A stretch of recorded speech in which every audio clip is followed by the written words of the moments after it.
So I have Ariel here, and we're in the Lily garage. I'm going to go ahead and I'm going to use the REBA, and I'm actually going to watch her do a couple of different tasks. For time's sake, I'm going to really just try to watch her in a couple of different postures. Ideally, I'd like to do this over the course of like 30 minutes, 45 minutes, but for the sake of this video, I'll try to trim it down a little bit, and then I'm going to post on my feed after this in a PDF. I'll have a copy of my RULA outcome. Okay, so Ariel, go ahead. I want to kind of see what exactly do you do here, and I know you do a lot of different maintenance things, but you mentioned that you had to change the oil a lot. So can you kind of show me how would you go about that without actually like taking things off and all that? I want to kind of see what does your posture look like here at the car.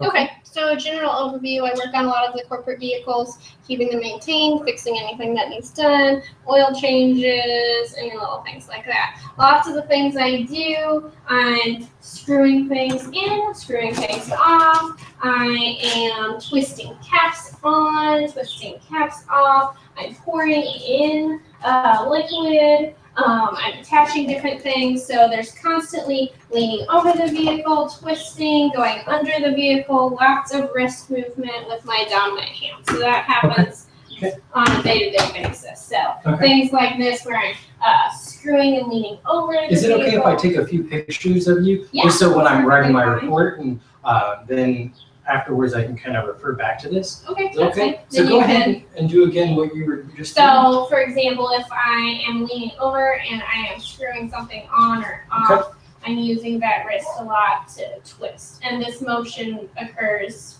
quite frequently. And that's when I notice a lot of my pain. Gotcha. So you're really feeling like you're yeah, I get in there with different tools and I'm twisting, or I'm twisting with just my hands, or I'm under the vehicle and reaching up like this and reaching at different things. Okay. When you're in that posture, how long are you typically doing that for? Just a few minutes? Or? Yeah, not for an extremely long time, a couple minutes or so, especially if it starts to bother me, then I stop and take a break before I keep going. Gotcha. Now, how many cars do you have to see in a day typically? Are you like busy from the time you get here to the time you leave, or is there a lot of time for breaks? There's not a lot of time for breaks. I would say I'm busy. If I work a 10-hour day, I'm probably busy for 8 of the hours or so. Oh, wow. So it's pretty busy. I have time for breaks in between working on cars, or if I need a break while I'm working on the same car, then I can take that. But I'm pretty hopping with lots of different cars that need maintenance or fixing. Okay, so it looks like with your wrist you're doing full motion, and then sometimes you're actually under the car, you said, so you're doing like the reverse.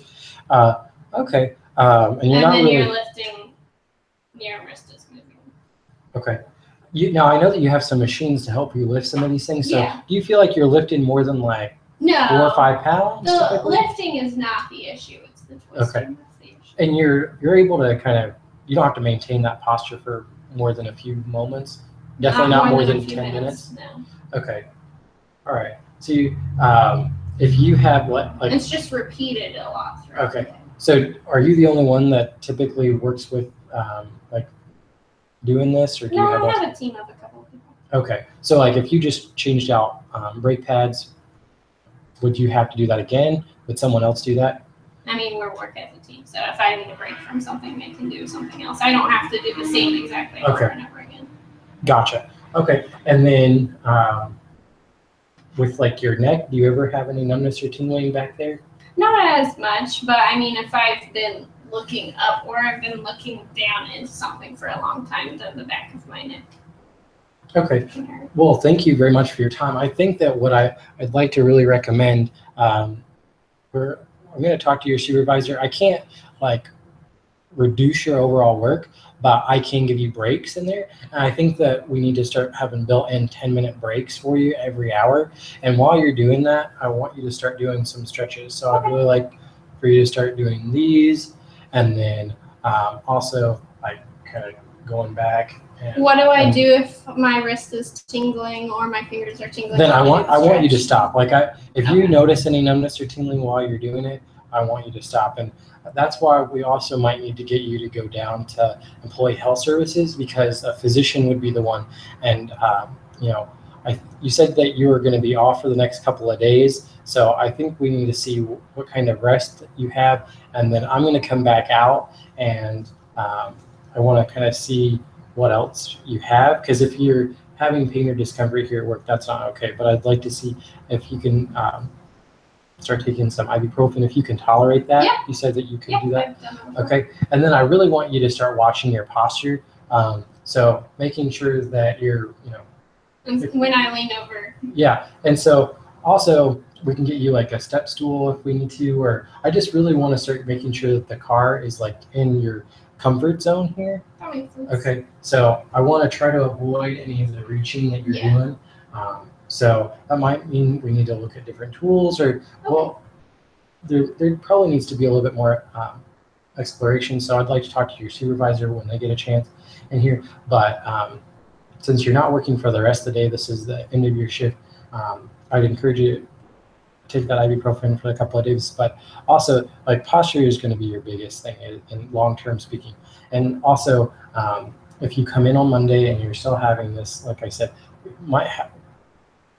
definitely reach out to me. But I think we probably both need to go down, and if you would like me to, or you're welcome to go on your own to employee health services, and there could be a further evaluation by them, because they might want you to have some more time off from work to actually allow it to stop bothering you so much, because it's a repetitive injury. So I'm afraid if you keep having that repetitiveness, then that might bother you as well.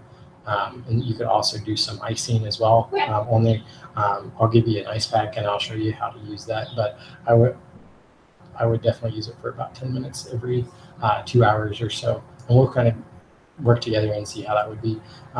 And some people wear a night splint, and I can also show that to you here when we get a chance, so that you can see what you can wear at night to kind of help with that. But definitely want to encourage you to work on some wrist stretching, and do that like as you're working out here. I want you to stop multiple times and do those stretches. You'll still be able to get all your work done, but just trying to trigger that. And then also I want you to do some neck stretches as well.